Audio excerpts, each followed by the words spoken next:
Chapter 1261. It's a little weird. So, Morelia is going to hang out with the colony again. That's fine. It's fine. Though if her two fellow legionaries could stop looking at me like I spat on their mother's kitchen floor, I'd appreciate it. I mean, I get it. They think that all the monsters they see around them are going to turn insane and submit to the will of the ancients, thus turning against all non-monstrous life on Pangara. Every ant they see is a future enemy, so why would you be happy to see so many of them, working so industriously? You wouldn't. You would be distinctly unhappy. So I can't quite find it in myself to blame them, but I sure wish they'd get with the program and realize the colony is different.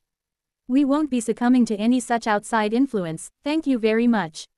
Although if they ask me why the colony is safe from outside influence, I don't think I'll be elaborating much.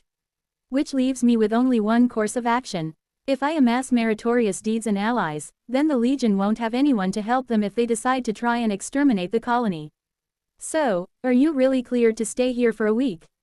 I ask Morelia as I escort her and her two fellow legionaries to their rooms. I'm an officer, Anthony. I'm able to make decisions.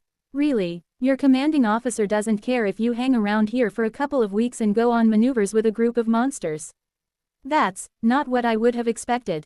From the Legion, well, yeah, you guys don't exactly have a monster-friendly reputation. That's putting it mildly. In this case, I can justify it by saying the target is inviting us to be near them and allow us to collect intelligence. Why would we decline such an opportunity? Ooh, that's sneaky. When did you get sneaky? I remember you being more of a slice first, think later, sort of berserker. She grunted. The training we go through to be officers is thorough in the extreme. The Legion hasn't lasted for thousands of years without ensuring our officers aren't stupid. Well, I suppose that makes sense. Say what I will about the Legion, the fact they're still around speaks volumes about their organization. They aren't a country, they're an independent military force, who fought against the dungeon across the entire planet on every stratum. Well, every stratum that I know of. Do you guys have a presence in the 5th? I ask, curious. Morelia hesitates before nodding. Yes, I did part of my training there. It wasn't pleasant, and that's not a secret you aren't supposed to share with your target. I'm trying my best to manage my divided loyalties, Anthony. Don't make it harder for me. Enough said. My mandibles are sealed. I snap them shut for emphasis, causing the two accompanying legionaries to jump in alarm, hands flashing to their weapons. Hey, what could you even do with those? I'm a tier 7 mythic monster, 2 of you aren't going to be enough. By the time we finish in the 5th, I might even be tier 8. I estimated earlier it would take us a year to get through the stratum below, which might be enough time for me to gain the levels I need. I mean, it's a heck of a lot of levels. Well, down this corridor is the section set aside for humans. You can tell because it's too small for me to enter. Pick a room, any room, make yourselves comfortable. We don't have much in terms of supplies down here, given where we are, but I'm sure someone will do a run to get you some creature comforts soon enough. There's no need, Morelia assures me, we have what we our own supplies. Someone will do it anyway. I shrug my antennae, we take hospitality seriously around here. So saying, I leave the 3 legionaries to settle themselves, only to have Brendan approach me the moment I leave the fort. Eldest, you met with the Legion and they're staying with us. Can I ask what's going on? Whoops, I guess I kind of went and did my own thing without asking if I should. Hopefully, the rest of the colony doesn't mind. Morelia came with a couple of others to observe and learn about our progress in the 5th. I gave her the details, showed her the woofers, and she asked if she could come down on the next mission. I thought it couldn't hurt, so I agreed. Just when I'm wondering if Brendan is going to be mad about it, she merely nods. Very well, I'll let everyone know of the change in arrangements. We'll need to send for supplies as well, since our stock of human furniture is poor at the moment. I don't think their rooms even have rugs. Terrible. She turns to scuttle away but I call out to her before she can get too far. Is it a problem that I've arranged this on my own? Are you worried things might go poorly for us? I invited the enemy straight into our mission. She clacks her mandibles in amusement. If you think it's worth doing, then it is, eldest. Not only do my antennae flood with the scent of pure conviction coming from Brendan, but I can feel that same ironclad belief ringing through the vestibule. Damn it, I'm not worthy of such blind trust.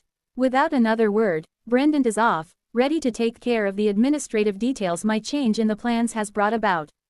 I can only sigh heavily. This level of trust, it's a heavy burden that I'm only beginning to learn how to grapple with. Hey, as long as I don't make any major mistakes, it'll be fine. Well, maybe I'll go check in with the preparations and see if there's anything I can do to help. No harm in being careful now, is there? Chapter 1262. Once more into the breach. It's amazing how quickly a week can go by when you're trying to make sure you haven't jinxed your entire family. In a blink, we are back at the entrance to the fifth, waiting to descend back into the stratum. This time, we've scaled up the size of our exploratory team to double what it was before. 1,000 woofers, 10,000 ants, me and the crew, along with our legion onlookers. Are you really sure you want to go down there? I ask Morelia. It's gross. And not in a casual way. The fifth is almost professionally disgusting. She glares up at me, her eyes dark and stormy, like they always are. I've been there before. Are you worried I won't be able to handle it? Handle it? Handle what? You'll be all nice and safe, tucked away in a pocket of purified mana. I'm the one who has to run around in the acid and sludge. She looks a little surprised to hear that. You can survive in there. Of course. Well, for a while, anyway. I'm impressed. I know firsthand just how hostile to life the fifth is. Bah, no you don't. There's no chance a human could get out there directly. At best, you were in a protective suit thicker than my carapace. Morelia hesitates. Actually, there is a human who survived direct exposure.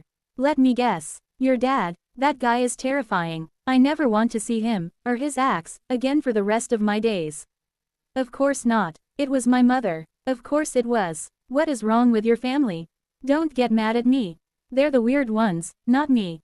Your parents aren't here, a fact for which I am truly thankful, so I can only yell at you about it. Do me a favor and convince them to retire or something. Ha, she snorts. Those two, resigning from the Legion, it'll never happen. Gah, well, I'll cross that bridge when I come to it. Alright then, let's shift the topic to something happier. See you in the acidic, toxic, poison-filled fifth stratum. I'll be going down first. See you down there, she nods. Our plan to manage the descent is almost the same as before. The main adjustments revolve around managing double the woofers, since 1,000 woofers gathered together in one blob would basically block off the tunnel completely. The ones exposed to the mana of the fifth would do their job and purify it, only to expel the cleansed mana straight into the faces of the second layer of woofers. Now, they could just let it flow through them, but then there's no benefit to having more of the jelly monsters for this part of the operation. So instead of one thick layer, we have staggered blobs of cheerfully puffing pets extending downward from the main blob to form the plug that seals off the tunnel as before. With more surface area exposed to the fifth, the chuffing woofers can do their job all the more quickly, rapidly filling the tunnel above them with cleansed mana and allowing the ants to pile up behind them and begin their own descent. When I reach the bottom, I signal the core shapers above to pull back their extended pets, ensuring no woofer is exposed to danger prematurely while I scope out the landing zone. Things appear to be much the same. River of mucus, thick acid, clouds of poison, colorful, toxic mold, and let's not forget, plenty of truly awful-looking monsters, ready and waiting to vomit up an ocean of bile upon any monster who dares so much as whip out a mop down here. Even more threatening, the potential for the Krath to be out there, watching and waiting, ready to jump as the moment we get comfortable. Not for the first time, I think back to that slippery slug that got away from me towards the end of the last mission. That thing was fast, and far too clever to be just another monster. I'll be interested to see if something like that pops up again. For now, I can't see, or sense, anything threatening, more threatening than the usual, I suppose, so I signal the go-ahead and head down into the fifth once more. Soon after, a huge blob of cleansed mana follows, packed with ants and woofers. The local monsters immediately look up, like bloodhounds detecting some powerfully stinky socks, and we are off to the races. Tiny, try and make sure our Legion guests stay safe, alright? I ask the big ape. He pulls a face at me. Hey, Morelia is cool and the other two are with her, alright? No need for this attitude. He flexes his left pec. I know you're smart enough to talk. There's no need to communicate via flexing anymore. He turns his back on me. No, hey, I don't care what your lats have to say, alright? Just keep them safe. Sheesh. I don't know exactly when he decided he didn't like the Legion, but it's really stuck with him. From the peripheral of my extremely wide vision, I can see him signaling with his deltoids, but I'm not paying him any attention. This is the riskiest moment of the operation, and if we fail to establish our foothold, then everything is going to heck really, really fast. Weird slime and crustacean-looking things run at me, and I don't mess around, unleashing void chomp combos until their shells crack and the notification messages pop up in my awareness. It's best for me to expend my energy reserves now and let them recharge when our position is better fortified, so I continue to lay it on thick. A massive plume of dragon's breath launches from between my mandibles as I set everything in front of me ablaze.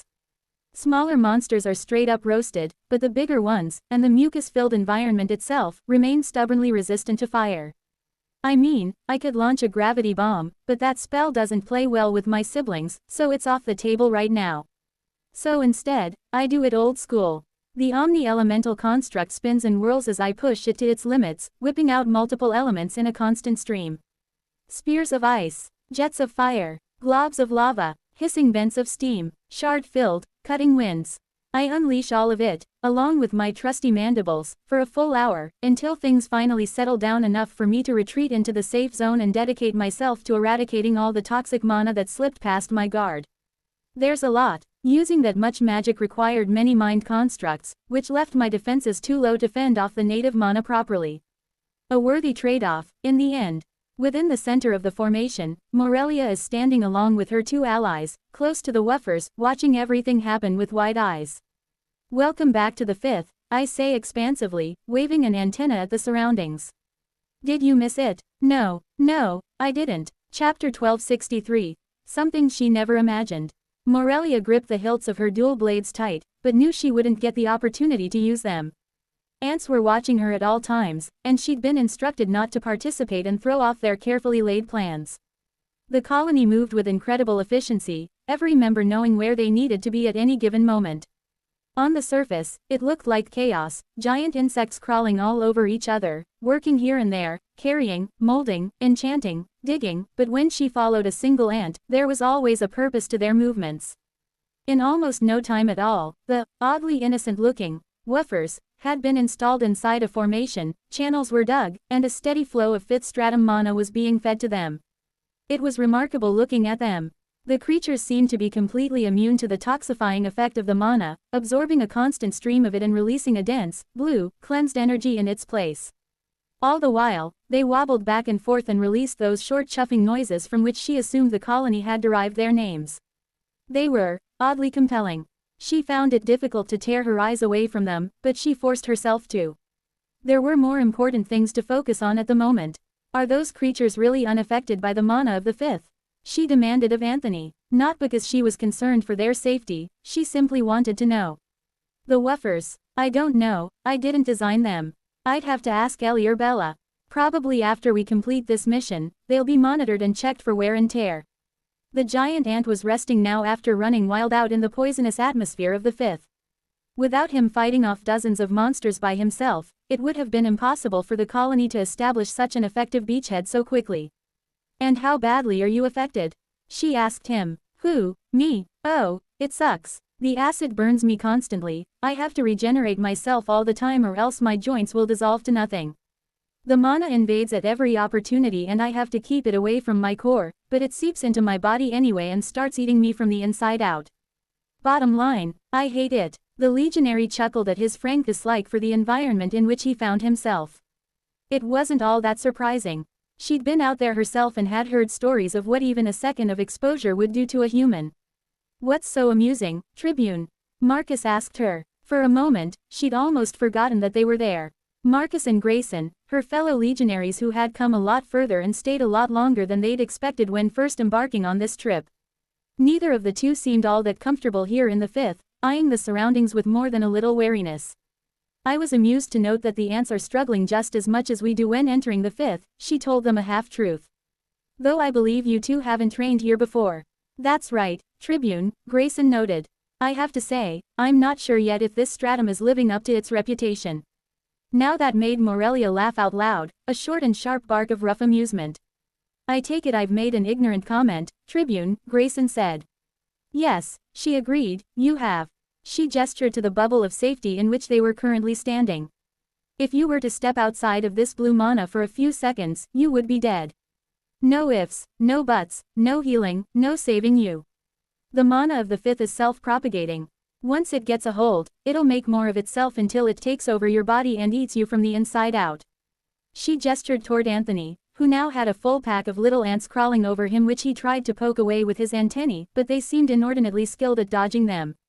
Even this monster, able to survive out there for an extended period, has to be checked to make sure not a speck of native mana remains. The cries of beasts were becoming more and more common. Squelching roars from the distance, echoing up the tunnel toward the fortified ant position. Anthony sighed loudly in her mind. Time to get back to it, I suppose. The natives here are going to run at us non-stop until we leave. Try to keep your head down for the moment. We'll be setting up a separate node of woofers soon, and that should mean a bit more space in the safe zone for you to move around in. The giant monster levered himself up onto his legs, sending the smaller ants scuttling, several of them appearing to whack him on the carapace with their legs or mandibles. Are they hitting you? She asked. What? Oh, the healers. Yep. I don't know what happened, but the healers are almost universally bad-tempered. Did you wait until they were finished treating you? No. Do you think that made them angry? She asked, a little flabbergasted. Probably, but I had Nvidia check me out and he says I'm clear. Why not explain that to them? This is funnier. Off I go. Morelia watched him rush out of the protected area, vowing to treat the Legion medical staff better when she returned. Perhaps now she could understand why they were so constantly frustrated. It wasn't only Anthony heading back out into the fray.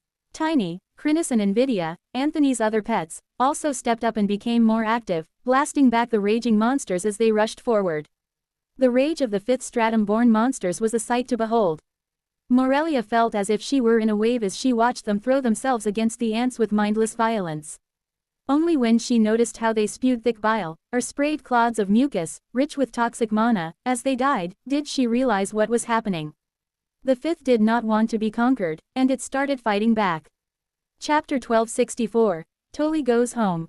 Hello, dear readers. It has been some time, but I greet you once more from the pages of my tome, The Record of My Grand Adventures. It is I, Traveling Tolly, and I continue my amazing journey in the lands of the colony, the remarkable species of monsters who have captured imaginations and set tongues to wagging. As you are well aware, I can never resist a wagging tongue, and as such have made it my mission to thoroughly explore the lands claimed by these boneless creatures and bring my tale of excitement and endeavor to you. When last we left you, I had been a resident of the demon city of Roklu and the grand nest which the colony had made underneath. Such an incredible place, the architecture, the customs, the people. However, and I'm sure this is no secret to you, precious reader, the 3rd stratum is not, shall we say, the most salubrious of locations. Oh, I have traveled in the most miserable swamps, the most explosive of volcanoes. Never forget, 'twas I who plunged into the depths of the forbidden mountain of Kraktua in search of the crystal fountain, hidden within the subterranean jungle of death, Amagor. However, it's no secret that your Tolly is getting on in highser years. Breathing the smoke and ash all day long isn't good for the lungs, reader. I assure you that my doctor has said so. So it was that after my gentle urging, my host, guide and dear friend, Amelia, was persuaded that we might take our travels down to a deeper layer of the dungeon. Are you sure, Miss Tolly? She asked me, wide-eyed. The precious thing. If you need me to, we can slow down the tour. It's important you get enough rest. 8 hours of sleep a day is best. I am perfectly well rested, dear, I assured her. But there is still so much to see here in the 3rd. The Tower Forge of Smithant is here, which is said to reach 50 kilometers high. Also there is a monument raised not too far away to commemorate the eldest's triumph over the demons. Are you sure you don't want to see them? I am quite sure, I told her firmly. I am certain the colony has left wonders everywhere they've set down roots, and I am eager to witness their triumphs below. One should always search for the correct framing, reader. It is the key to any discussion. At my gentle urging, Amelia agreed to speak to the representatives of the colony, and we secured passage via one of the gates to the home of Antkind within the 4th. I don't mind saying that my heart fluttered upon learning our application had been approved, reader. The 4th stratum is, after all, my home. The moment we stepped through the gate, we left the darkness, smoke and ash behind, and entered a world of light, life and beauty. Ah, it soothed my soul to set foot once again into that vibrant place, and I was most keen to see what the colony had made of themselves in this, the most densely occupied layer in all the dungeon. Naturally, it was necessary to endure a period of mana acclimation before we traveled. Reader, don't think I didn't take sensible precautions. In fact, we weren't allowed to travel without having done so. The colony is quite strict on such things. Stepping out and into the legendary mountain home of the ants, it was an exciting moment, reader. After all, who hasn't heard tales of the Great Nest? My fellow old biddies and I have exchanged many a salacious rumor over cards, not that I believed any of it, of course, but it is fun to speculate. No, I wasn't expecting to see any human sacrifice or such nonsense here, and indeed I did not. My first impression, which I took in most eagerly, I assure you, was one of prosperity. We stepped out of the gate and into the major gate reception of the Ant Mountain, and it was busy. We all know of the incredible mercantile efforts of the Brathians in conjunction with the colony, but seeing it firsthand, I was taken aback by the sheer scale of it. So many gates, with people and loaded carts and wagons going to and fro in a seemingly endless stream. The mana requirements for such an enterprise must have been absolutely absurd, and I could see huge arrays gathering the required energy all throughout the vast chamber we found ourselves in. It was quite a thrill, reader, to be amongst such to-ing and fro-ing. Such a scene wouldn't have been out of place in the place I call home, the Silver City. My guards were perhaps a little more relaxed in this space, due to the sheer number of non-ants around, but I think it was rather foolish of them, considering there were still thousands and thousands of them. Directing traffic, inspecting cargo manifests, and performing all of the millions of administrative tasks that go into running a gate hub of this size were teams of ants, performing their roles with the efficiency and aplomb I've come to associate with their species. Welcome, Amelia greeted me, to Lightnest, home of the colony in the 4th stratum. She seemed just as excited as me to be here, and I had to ask her. Have you been here before, my dear? She smiled at me, brilliantly. Only once, when I was much younger, but it is a treasured memory of mine. And what about the eldest? Would we be able to find this most august of ants somewhere within this nest? I pressed her. Her smile slipped just a little. I'm afraid not, Miss Tolley. The eldest is presently very deep, and not available to speak to. I must apologize. Well, that's fine. You know as well as I do, dear reader, that I don't give up on an exclusive so easily. Chapter 1265. Traveling in the 4th. As I've come to expect from the colony, their hospitality was exquisite, just exquisite. After arriving via the gate, Amelia led our little group to what I can only describe as an ant concierge, complete with an adorable little hat, who directed us to the most fitting place of residence. The colony doesn't really have tourism, or hotels, like you might find where you come from, Amelia explained. There aren't that many people who want to come and stay here outside of the people who fall within their territory. That's an understatement and a half. Information about the inner workings of the colony is almost totally unknown. If that weren't the case, would I, Tolley, the bold adventurer, have come here to investigate? There are no wastelands I will not endure, no dangers I shall not brave, no teas I shall not sample in the pursuit of enlightenment. Despite Amelia telling me of the paucity of accommodation, I had become accustomed to the ways of these ants by now, so I knew what to expect when we finally reached our residence. I could only describe it as an enormous, shared apartment, complete with kitchen, private bathrooms, several living rooms, a dining area and a swimming pool. Amelia must have registered the shock on my face, so she rushed to explain. The colony learned that humans, along with Brathians, quite enjoy the feeling of being submerged in water. So they tend to include these when they can spare the room. If anything, I was given an even greater shock when I went into my own bedroom and saw the facilities there. I have to say, reader, that nobody could have been more impressed than I at the level of comfort provided. The bed was rather enormous. Well, it was both large, yet not too large, just the right size for a person to be perfectly comfortable within. And the mattress. The older I get, the more I appreciate a good mattress, and I have to say, the moment I lay down to test it, I knew I would take it home with me. No matter what I had to pay. I'd steal it if I had to, reader, I don't mind confessing to you. Such a gentle firmness, I can't imagine how they achieved it. It goes without saying that the linens and duvet were of the most sublime quality as well. I truly looked forward to immersing myself in their warm embrace. Even more surprising was the incredibly well-made, soft and appealing plush toy I found sitting on my pillow. It appeared to be of a rather manic ant, a cheeky glint in her eye and a wild grin on her face. Definitely a strange color to her carapace as well, far from the usual russet red of the ants I'd seen. Looking closely, I could see little glimmering pockets of light woven into the fuzzy exterior of the toy, which left me speechless. Why go to such lengths for this little thing? I emerged to ask Amelia just what was going on, only to find her clutching her own fluffy ant toy. A broad smile on her face. "Oh, you got brilliant," she told me cheerfully. "It's considered lucky to get her." Then she held out her own toy for me to inspect. This is Solent. The plush in question was quite different from my own. It gave off a serious, even contemplative feeling, yet there was a sternness, a certain steeliness in the gaze of the ant in question. "Is she a famous general of some sort?" I guessed. "That's exactly right," Amelia enthused. "She's extremely capable, the colony's greatest general." Then my guards emerged, with confused expressions on their faces, each holding their own plush toy. One held a fuzzy gorilla-looking creature with bat wings, while the other was an indescribable horror of nightmares that I couldn't look at without losing my sanity. "Oh, you got Tiny and Chrysalis.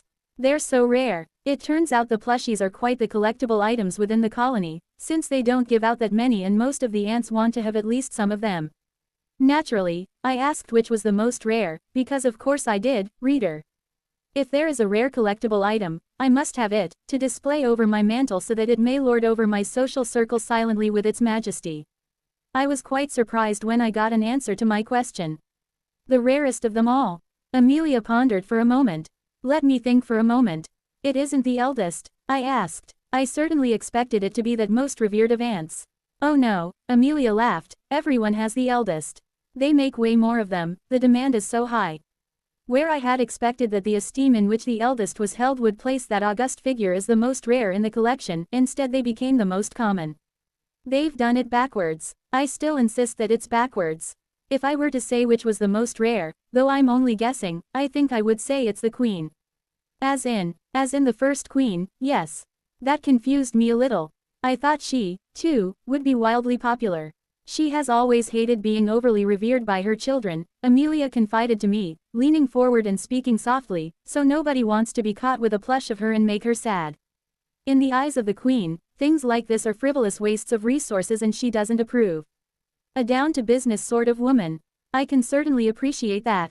I know I've asked before, but surely now that we are this deep there is a chance of gaining an interview with the queen?" I asked, ensuring to capitalize properly. Amelia hesitated. "It's unlikely, but I can ask." She implored me not to get my hopes up, but you know me, reader. When I have a foot in the door, you may as well shake my hand. What an exclusive. Chapter 1266. Slug Strife. Ah, the fifth. Such a lovely place to be. I mean, the acid isn't all that enjoyable, but what this stratum lacks in good atmosphere, it makes up for with hospitality. A disgusting, bloated lobster comes running at me, its eyes boiling with rage, and hissing globs of unspeakable goo bubbling up from its carapace so fast the monster leaves a thick trail of ooze behind it. I mean, what do I even do? I don't want to bite the thing. If I actually manage to hurt it, my mandibles will probably melt off. Its claws don't seem any more appealing than the rest of it. It has 4, because of course it does, and the pincers look more like mouths than anything else, each of them streaming virulent yellow bile. Let's just say, it isn't the kind of fight I really look forward to. Gravity bomb. A smaller bomb rips into space and howls toward the offending monster. Unthinking, the beast runs straight into the spell and vanishes as the bomb expands to consume whatever it can. The lobster screams and rattles. And for a moment, I can see it flailing wildly, bits and pieces pushing out of the void, but only for brief instants, until the spell eventually winks out and the lobster, now missing a large chunk of itself, slumps down defeated. Yeesh, I'm having to do this more and more as time passes. That monster was almost the same size as I am, so it can't have been too low of a tier, which means I would have loved to get my mandibles on the core. But these darn things are all so toxic. If I let them anywhere near the safe zone, they start spraying goop all over the place like they're firefighters trying to hose down a petrol station before it can explode. Even one of them can put a serious dent in the good work the woofers have been doing, setting all of us back hours, if not more. Speaking of woofers, they've been doing good work.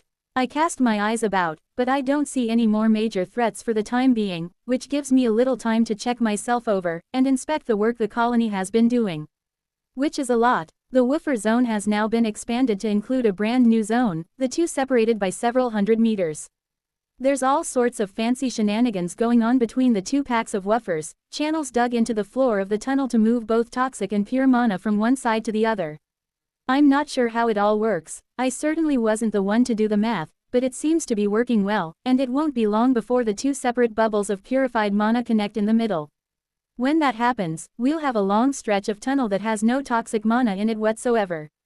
I have to say, I'm super impressed at how well it's all working. The thinkers in the colony have really outdone themselves on this one. I know the idea is to use these nodes of woofers in strategic positions to support each other and maintain the clean mana zone, so this is the test run to see how the current designs on these connections will perform.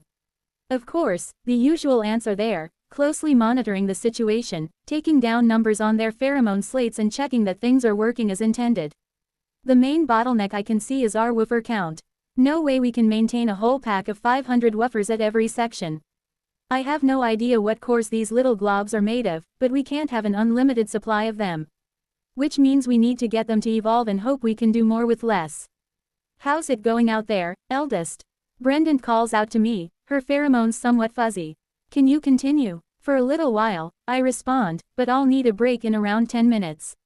I flip the majority of my mind constructs over to cleansing my internal mana, breaking down the infections as fast as possible. It's a never-ending battle, since no matter how much I remove, more will always come in. While I'm at it, I trip my regeneration gland and feel a brief moment of relief as the ice-cold fluid rushes throughout my body, concentrating in my carapace and joints as it repairs the damage done by the acidic mana. Only by constantly refreshing my regeneration gland and washing the fatigue from my minds via the vestibule am I able to remain out here for as long as I do.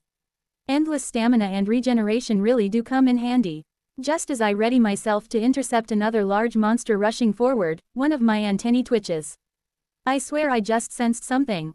Another gravity bomb explodes into reality, flying toward the offending monster, a snail with 4 acid-spitting heads, and I turn my attention toward the mucus river. Just for a second, I registered a little something in here, I swear. Something odious. I wander over to the edge and look down into the slowly flowing, bright yellow sludge, which is when thick tendrils burst out of the surface and try to enfold me. Ah, a trap. Chapter 1267. Hidden slugs, crouching snails. The nature and origin of the krath has been a matter of debate for many years within academic circles, yet it isn't one that invites a scholar to delve too deeply. Secretive to the point of obsession and more elusive than word of the ancients themselves, the slug tribes of the Fifth are difficult to study. Not that there is no enthusiasm amongst academic circles to learn more about them, nor indeed a dearth of driving force among the various authorities of the Fourth. With every wave, the krath torment the lower tunnels and send their servants upward to spread poison and filth. Knowledge of their methods and techniques would greatly benefit all of us, yet no one is willing to attempt it. Not anymore. The krath, living in the Fifth, are almost impossible to reach as it is, yet expeditions have been made to try and secure this intelligence before. All of them failed, not just failed, but were made an example of. As barbaric and cruel as they are, the krath seem to hold a special place in their twisted hearts for those who try to learn their secrets. Expeditions were returned to the Fourth, twisted and maimed beyond recognition.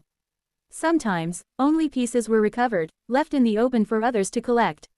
Famously, a group from the Empire of Stone were recovered, minds almost completely gone from the horrors they had endured. The members clutched journals in their quivering hands, records that the krath had forced them to keep detailing their own torture. As a result, we do not seek to learn the secrets of the krath. Not anymore. Excerpt from The Fifth and Beyond, by Scholar Rallis. Oh no, they got me. The tentacles latched onto me writhe with glee as they forcefully attempt to yank me into the mucus river. Emphasis on attempt. Am I the strongest creature around, physically? No, of course not. I'm not the physically strongest in my own group of pets. Am I going to let myself get yoinked into a river by some fifth stratum slug? Absolutely not. I dig my claws into the ground, grit my mandibles and hold tight. Think you can get me to dunk my head into a river of snot? You're crazy. It ain't happening. Oh, they sure are hitting me with a heck of a lot of toxic mana, though.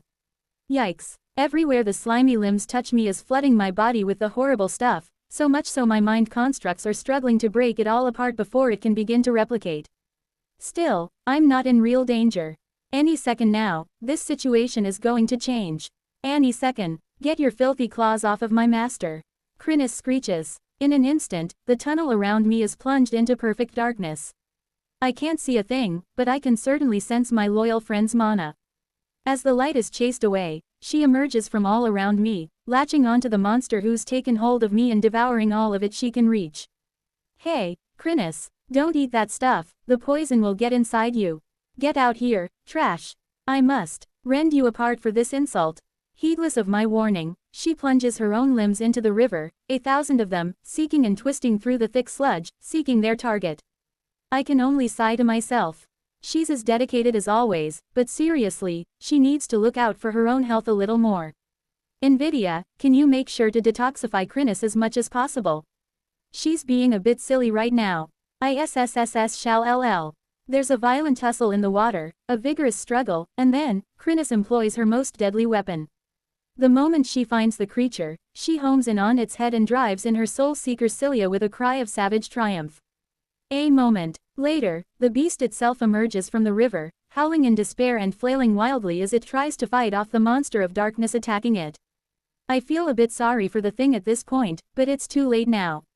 At least I get a good look at my would-be attacker.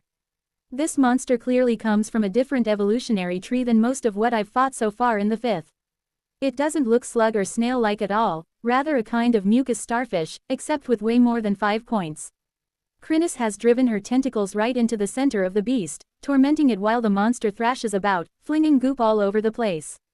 Chrysalis, finish it off or let it go, but don't let it get muck into the safe zone. It's going to mess up the formation. Either she hears me, or she decides she's had enough, and Chrysalis unleashes her pent-up fury on her helpless prey, annihilating it in moments. I'm sorry about that, Master. I appear to have let my emotions get the better of me. Oi, it's way too soon for you to make that apology and have it sound sincere. You clearly enjoyed that. Even though the toxins are currently eating you up from the inside, you still enjoyed it.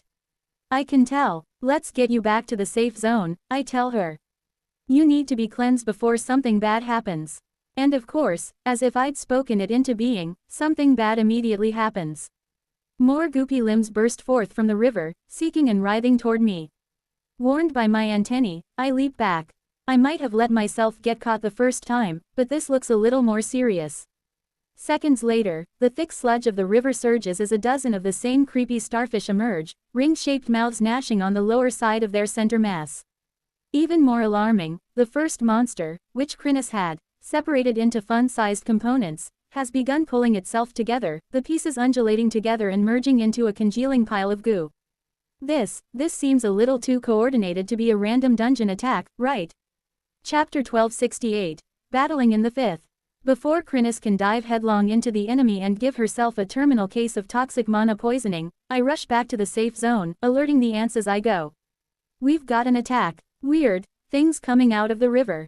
Once I'm close enough, I use my antennae to try and scrape Chrysalis off my carapace and fling her into the purified mana, but she clings onto me, refusing to go.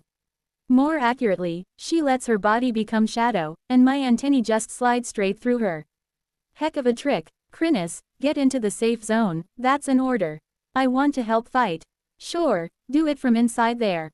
Go. Shoo. Unable to resist a direct order, she has no choice but to accede to my demand and slink back inside the blue mana.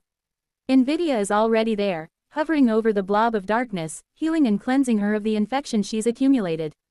Seriously, eating the things that live here is dangerous business. If we could work out a way to clean the biomass so we could consume it safely, that would go a long way to helping us break through the stratum. Considering there's literal tons of inedible monster coming towards me right now, it's a bit unfortunate we haven't worked out that solution yet. Ah well, no time to worry about it now, I've got weird, slime things to destroy. Mandibles wide and mind construct spinning, I run forward to put myself between the monsters and the colony. The only problem with that strategy is the fact the river runs all the way down the length of this tunnel, which means there's a good stretch of it within the safe zone, and of course there are enemies emerging in there as well. The way they react to the cleansed mana is interesting to see.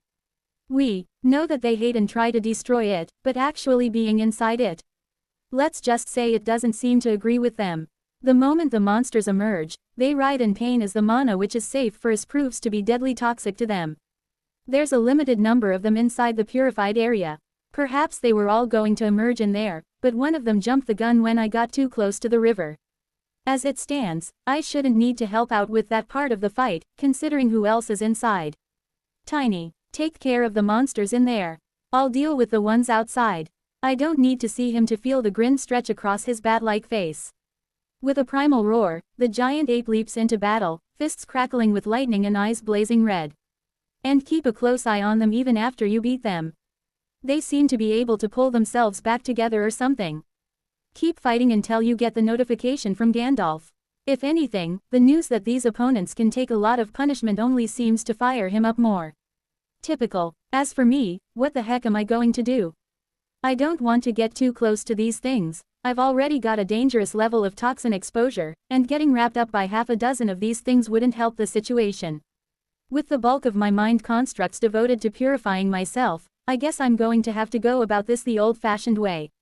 The monsters rush towards me, crawling over the rock floor of the tunnel in a disgusting tangle of gloopy limbs. The muck of the river sloughs off them as they move, leaving a trail behind that will have to be cleaned up later. These things are awful. This might get a little messy, but I can only think of one way to deal with them appropriately. The monsters are shockingly quick for their size, squelching and slurping as they use their many limbs to propel themselves forward. Every now and again, I catch a glimpse of their gnashing maws, right in the middle of their bodies. They really are like an awful, 5th stratum version of Chrysalis gone wrong, aren't they? If she'd been like this the first time I saw her, there'd be little chance I'd ever think of raising her to be a friend. Well, let's see how they deal with this. When they draw close enough, the monsters begin to shoot limbs toward me, trying to latch on and poison me further. Using my reflexes and forewarning, I dodge efficiently out of the way, letting them draw closer. A little closer. Void chomp. My mandibles begin to slam shut, and I empower the ability with the altar. A flood of energy rips through my body as my jaws close. Mandibles of dark light manifest, extending from my own for dozens of meters as the void itself begins to manifest right in front of my face. Along with the void, comes the pull. The monsters are helpless to resist it. No matter how strong their strange flesh may be, some things cannot be fought against. My vision darkens, the air howls, my jaws continue to close. They finally latch onto me, trying to pull me off balance, trying to inject their poison into me, but it's far too late. When my mandibles finally slam shut, there comes a great detonation in front of me. Stone shatters, mucus flies, and a rain of flesh begins to fall.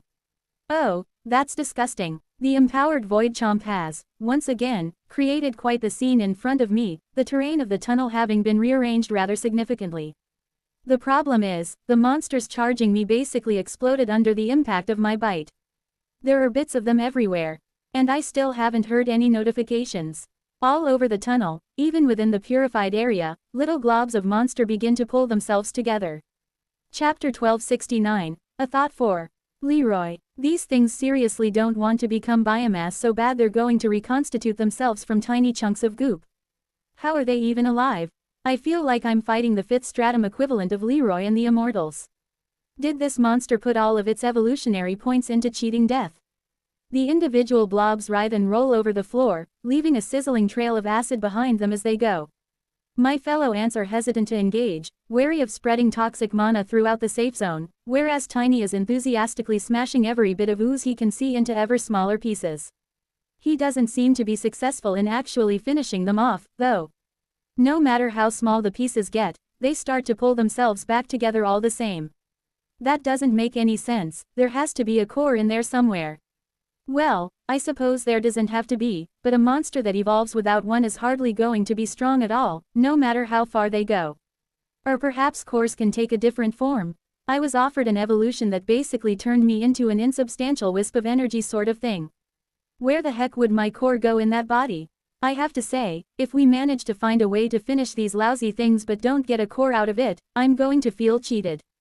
There are globs of these monsters all around me. In fact, some are even on me, having showered everywhere after my cataclysmic bite. The acid burns fiercely as they slowly crawl their way together, leaving slime trails on my precious carapace. I am having none of this. Time to spin up the omni-elemental construct. Soon enough, I have a powerful stream of water blasting myself clean and a roaring burst of fire attempting to cook the goop as they try to merge. Of course, it doesn't work that well.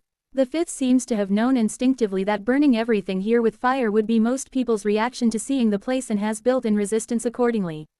The more I attempt to burn the stuff, the less effective I'm sure it's being. The outside of every chunk is being cooked, but inside, no effect, as if the slime hunks were sacrificing an outer layer to fireproof themselves. Seriously, just how resilient are these things?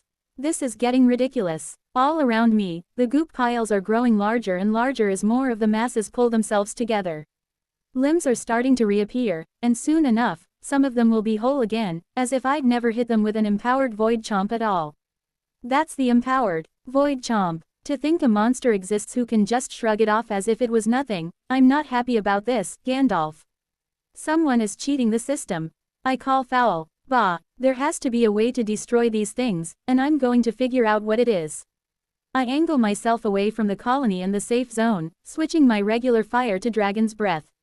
A superheated jet of almost white fire blasts forward, instantly raising the temperature of the entire tunnel. Surely, this will cook those lousy chunks. This is more like exposing the monsters to a rocket engine than a flamethrower, a whole new scale of fire. And, it actually works. A bit. I managed to actually burn away some of the smaller pieces still wiggling their way back together, but the larger masses are able to resist. Even if I burn a third of them away, the inner core of slug-like flesh is protected. So frustrating. In another few seconds, some of them will be fully mobile again, and I haven't worked out a solution.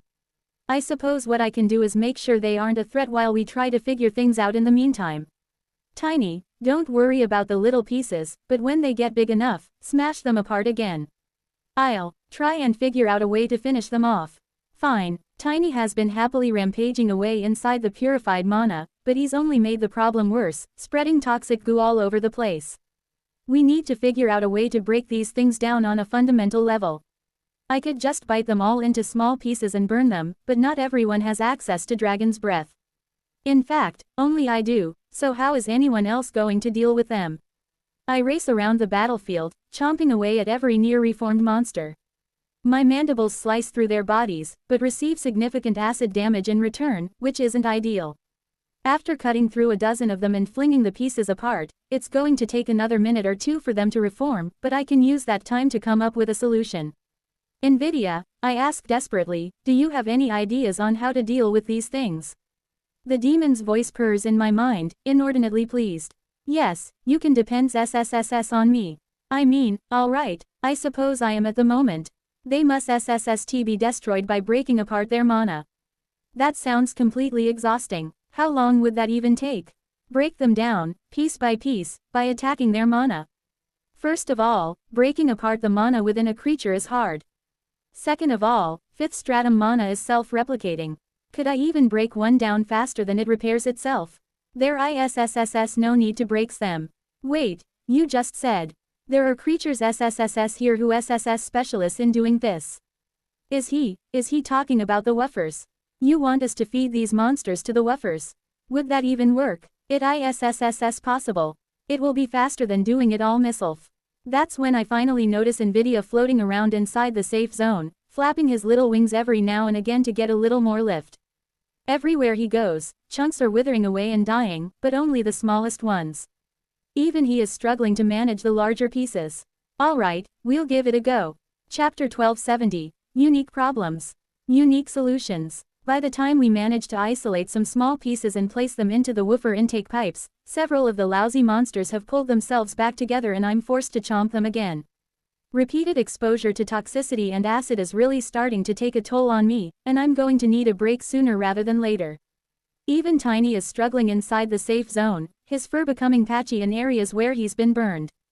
NVIDIA is staying close by, healing and cleansing him as much as he can, but I can tell the ape is getting worn down. Using the heavily enchanted trenches drawing toxic mana toward the groups of woofers as a delivery system seems to make the most sense. It'll get the problem to the woofers and isolate it from the rest of the safe zone at the same time. The only concern is, how will the happy wibble wobble pets take it? Even I watch with bated breath as the test sample is absorbed.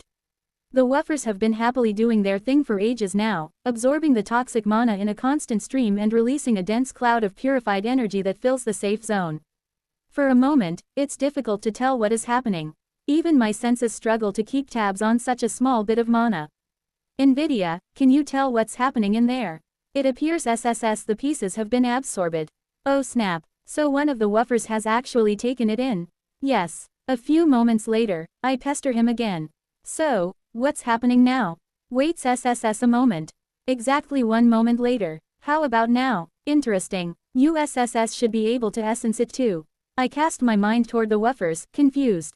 I don't sense anything. Certainly no toxic mana. Wait, that's the point. In fact, the purified mana being released is ever so slightly more dense. It actually worked. With a solution at hand, the ants spring into action, working as industriously as they always do. I'm no exception, since I'm the only one who can gather up the many chunks of monsters still outside the purified area. I spend the next 10 minutes slicing up monsters and delivering pieces to others inside the safe zone, wherein they are further processed, until they can be fed into the toxic mana lines and eventually absorbed by the woofers. Soon, the purified mana cloud is expanding even further, pushing back against the fifth and expanding the safe zone beyond its previous limit. It won't last long. This is a temporary boost after all, since the woofers can only maintain this level of output while they're eating. I guess. But dang, I'm exhausted.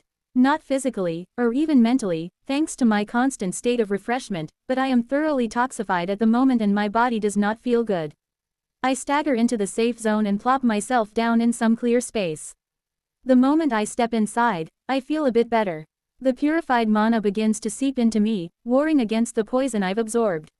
I turn my weary mind constructs over to meticulously cleansing myself, and I don't even protest when a few grumbling healers come over to tend to the worst of my wounds.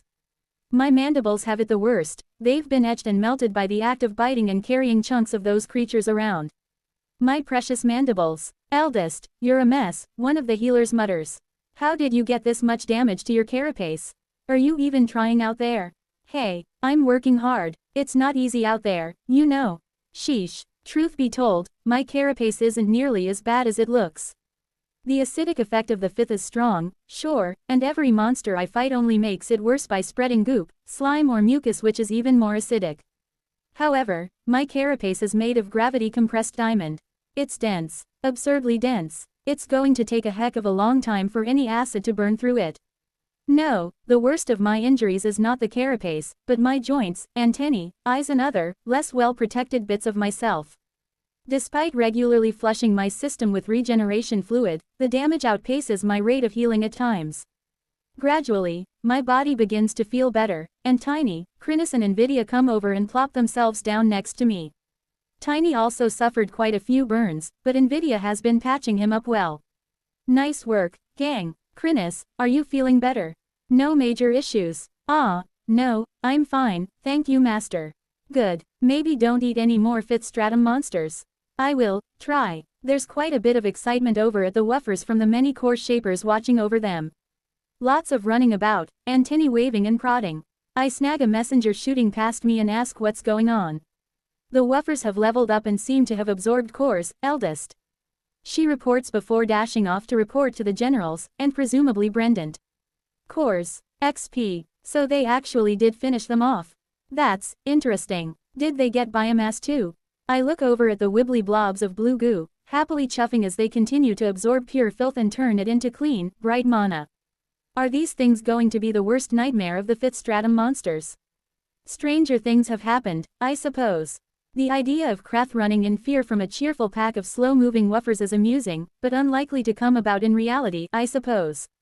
If that speedy slug I saw was actually a Krath, it would be impossible for the woofers to ever catch up to them. Brendan soon rushes over to confer with the core shapers. She chats to them for a while as I recuperate, then comes over to speak with me. Quite a development, I say. The core shapers are extremely excited. It's been difficult to level up the woofers, since they have basically no offensive capabilities at all. Now they realize that they don't need any at all. If their pets can purify these toxic monsters for experience and cores, it will be huge for the sustainability of our project. Interesting. Well, good news is good news. Give me an hour to rest and I'll get back out there. I'll try and pass over as many monsters as I can so we can give them to the woofers. That's exactly what I was going to ask, eldest.